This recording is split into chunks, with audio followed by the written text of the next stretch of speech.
I'm Arlene Herson, and I'm glad that you can join me because my guests are people that millions start their morning with. They might possibly be the first face that you see in the morning every day. Not right next to you when you roll over, but on the television screen. The co-hosts of Good Morning America, Joan Lunden and Charles Gibson. Extraordinary people in an extraordinary job. They travel the world, talk to world leaders, celebrities, and superstars, and in so doing have become celebrities themselves. They have both worked hard to get where they are, and they're here with us today, or rather, we're here with them today at the offices of Good Morning America. My guests are Joan Lunden and Charles Gibson. We'll meet them right after these messages, so please don't go away.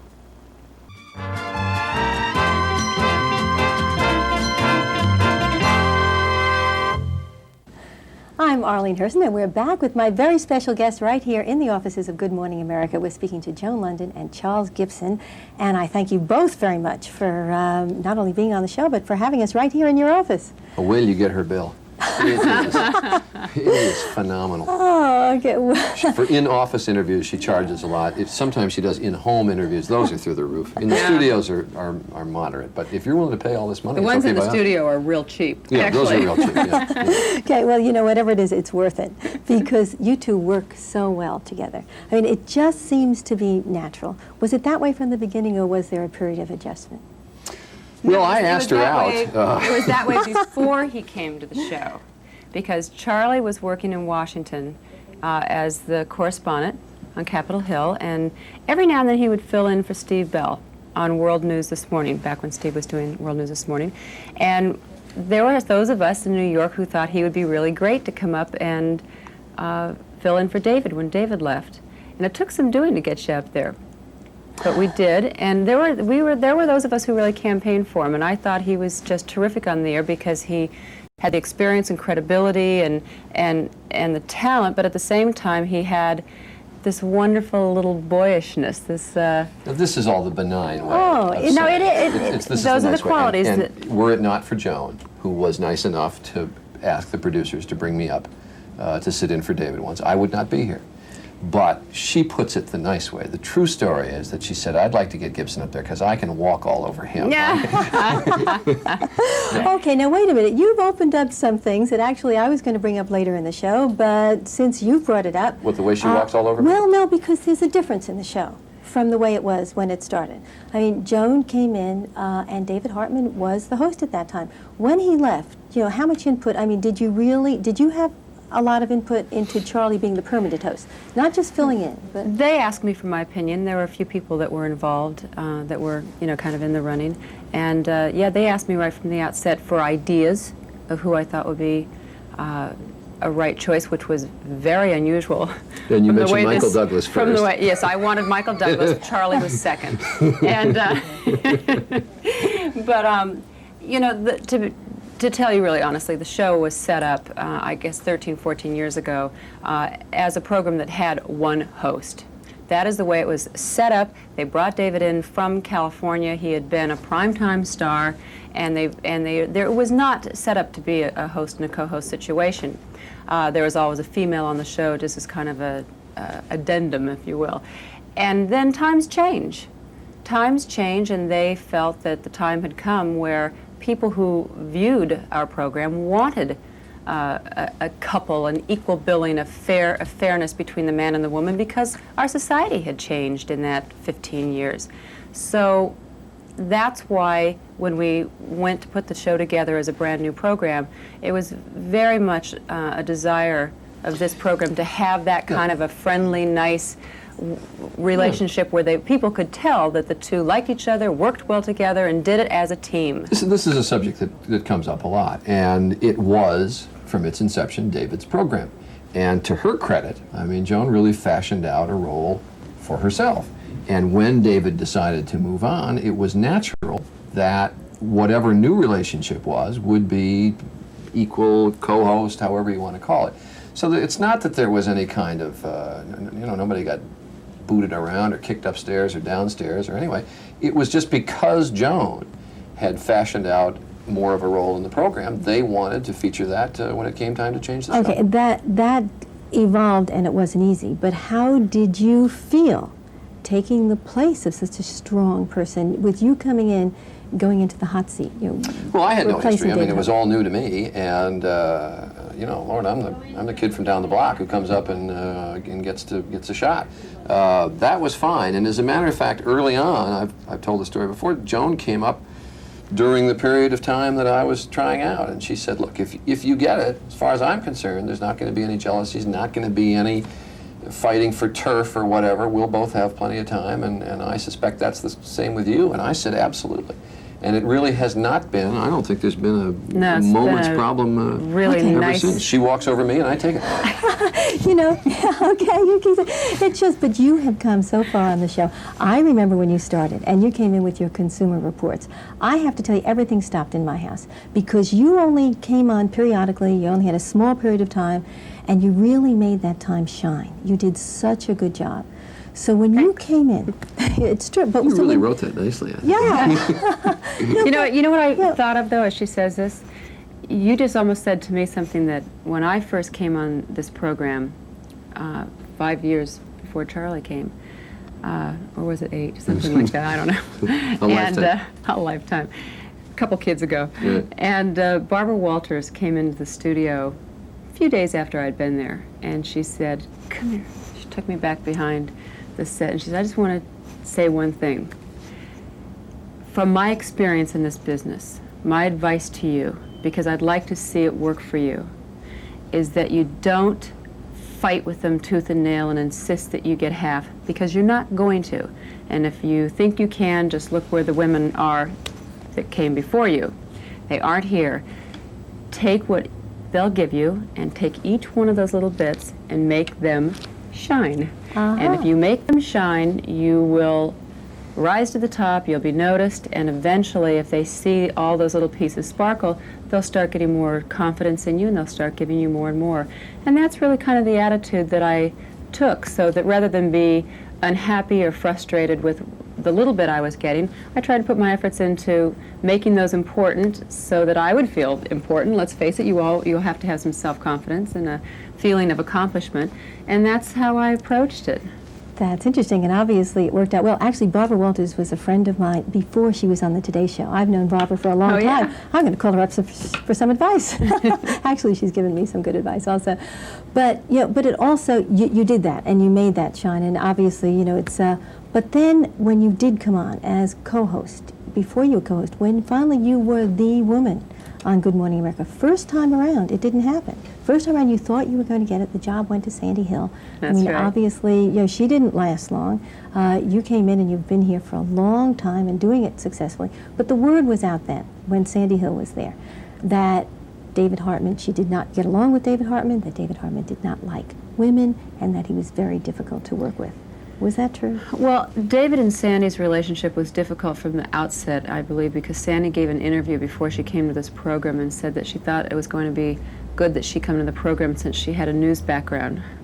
Now, that was always a real, sore point for David, because he had to battle that baggage that he brought with him coming out of prime time, when he actually was he's a very bright man, interested in a lot of things, graduated with honors from college, had done a number of programs that were more documentary style prior to coming to the program, so it wasn't as though it was just somebody who could, wear a suit nice or, read a line or knew how to stand in his light. He really wasn't from that, niche. And I think that there was some resentment, right? I think that relationship might have started off rocky because of that incident. And over time, she really did want to have half the show. And, it hadn't been set up that way, and we all protect our own turf. And so David wasn't really ready to say, "Oh, sure, I'll acquiesce, and I'll give away anything." You don't give away what you don't have to. So it was a very tough relationship. I went into it with open eyes and knew what was available to me and decided that was a darn good job, and it could lead to something better. So I took it and did it. You were so smart, because you got in, you were there, you really created something for yourself that's very special. It's not easy, especially coming in when you came in, but you came back also as co-host for the first time when you were officially named co-host, pregnant. No, it wasn't that. Actually, you had your baby, but you were It's on hard air. to tell with me. You know, I can't, because you had 3 children on television. I mean, everybody feels All on that. the show. Exactly. You know, it's interesting, though, Yeah. she talks about coming back as a co-host, and when that happened, I mean, it got a lot of publicity, as you know. I would go through airports, and I would have men as well as women, you know, say, "Hey, Joan, all right, you finally got it." You know, it's kind of like the underdog had won, and everybody enjoyed that vicariously. But at the same time, we got a lot of mail here from others that said, you know, you should be keeping your place, and, you know, you're battling out there. You used to be so sweet, now you think, you know, you're going to have to go out there and be the same as a man. So, you know, it depends on how people out there look at a program and what they come to that show with their thoughts of how society should be as to how they think either positively about you or negatively about you in your successes. That's interesting. People care. And not only do the people, you know, I mean, you come into our house every single morning, and they feel that you're a friend. They care about what you do. Does she do the dishes? You know, but I kind of wonder, because people see you both all the time. And it's not like a movie star. I mean, you're there all the time. So you have to conduct yourself a certain way. Do you feel ever that that's a burden? Do you feel, hey, wait a minute, you know, I'm Charlie Gibson or I'm Joan Lunden, and He's I don't not feel so like used talking to to it anyone. yet. Yeah, how do He's you not feel so about it? comfortable with it. No, that's true. That's true.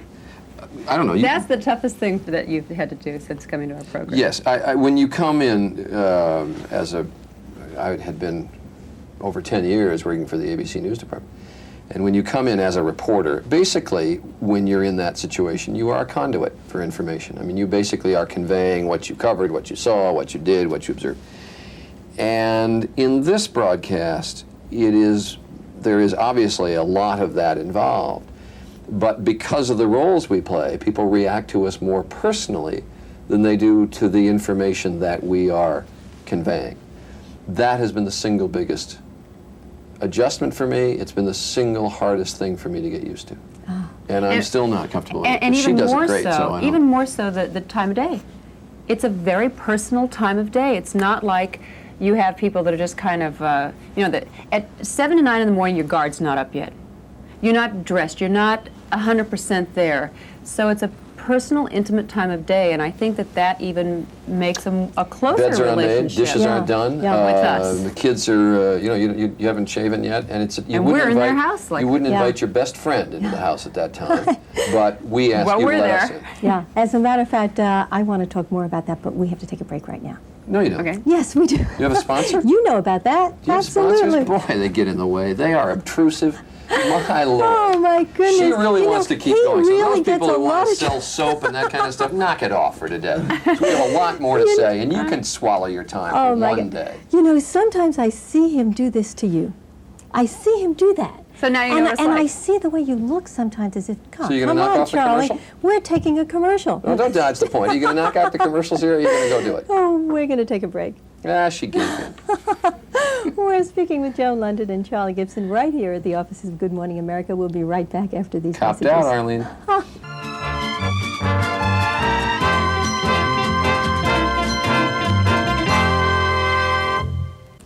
I'm Arlene Herson, and I'm back with Joan Lunden and Charles Gibson here at Good Morning America.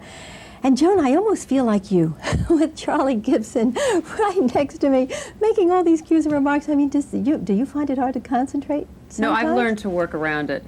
I mean, many times he'll come over if I'm going to be on camera, and he'll get next to the camera and do all kinds of things to try to The hand unnerve on the me. knee usually works pretty well.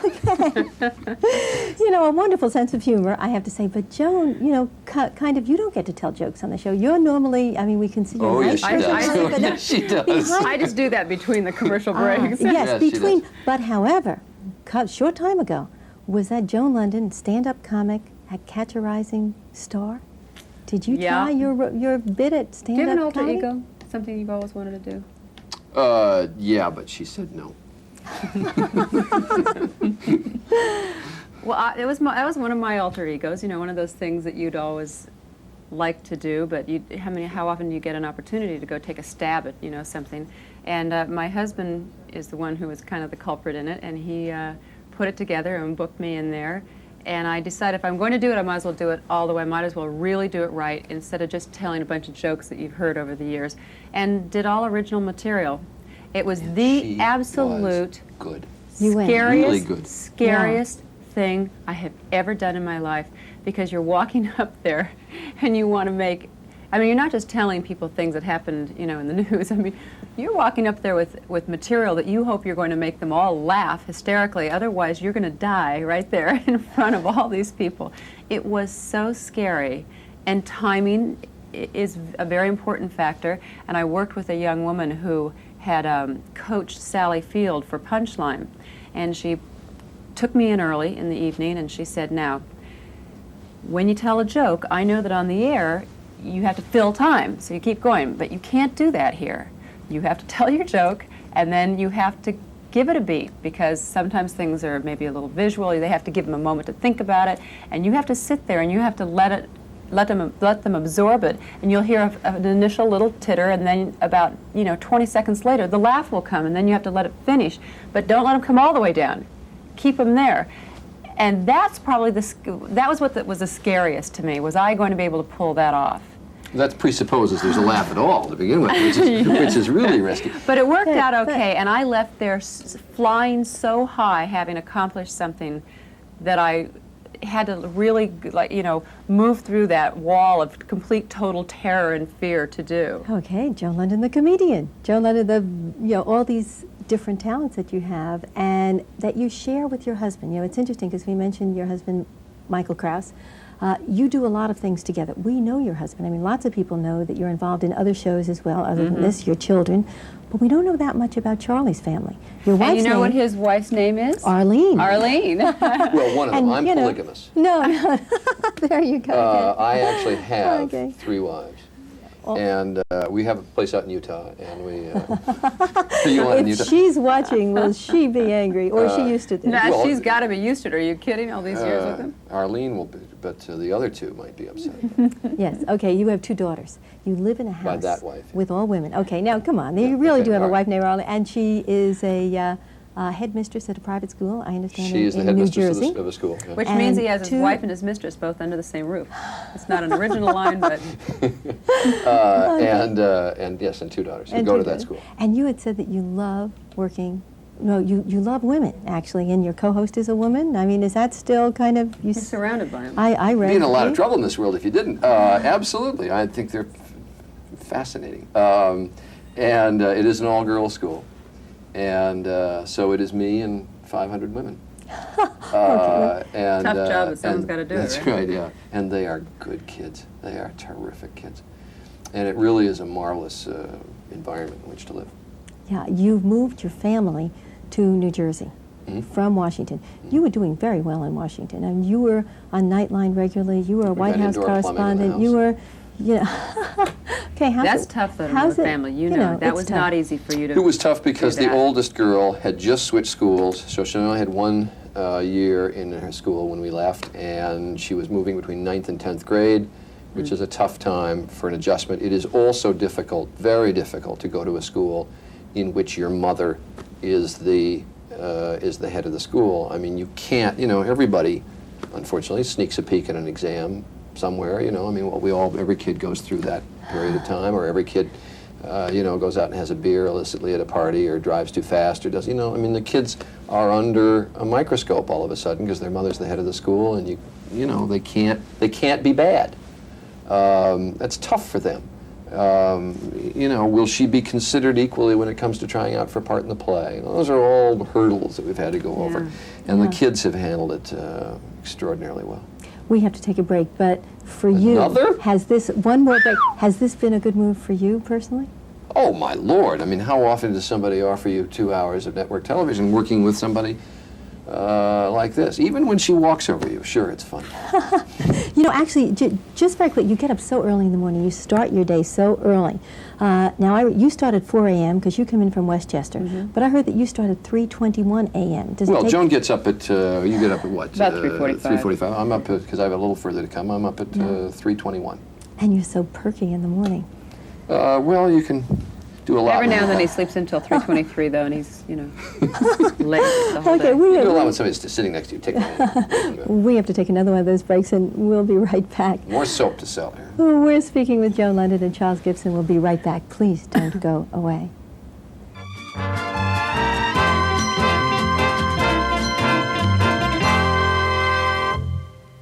I'm Arlene Herson, and we're back with Joan Lunden and Charles Gibson just for really 30, 45 seconds left. But there's a lot of competition in the morning. You guys are out there working hard. What is it that makes your program so special? Why should people watch Good Morning America instead of those other morning shows? Who's going to go? You go first. Well, I think that our show is a very competitive show when it comes to what we cover, the guests that we get on our program. So I think that if you want, the best guests in the morning and staying on top of the news, that you'll get it with us. And at the same time, I hope that Charlie and I can offer a comfortable pair of faces in the morning that will, assure you that the world is still there and maybe inform you a little bit on things that you can use in your life. I think it's absolutely right. One, I think we out-hustle the other shows. I think we do a better job of staying on top of the news. And thirdly, it is, in the long run, who you feel most comfortable with in the morning. We are very comfortable with each other, and hopefully the audience is comfortable with us. Well, I'm comfortable with you guys. Well, then stick around. And I thank you very much for taking the time to be here. I know it's been very busy. You've been up very early in the morning, and it's been a treat. It's been our pleasure. Pleasure. And I thank you very much. Sure. I hope that you have enjoyed getting to know Joan Lunden and Charles Gibson right here in New York City at the offices of Good Morning America, and I hope that you join us again next week. Meantime, good night. Hope to see you then.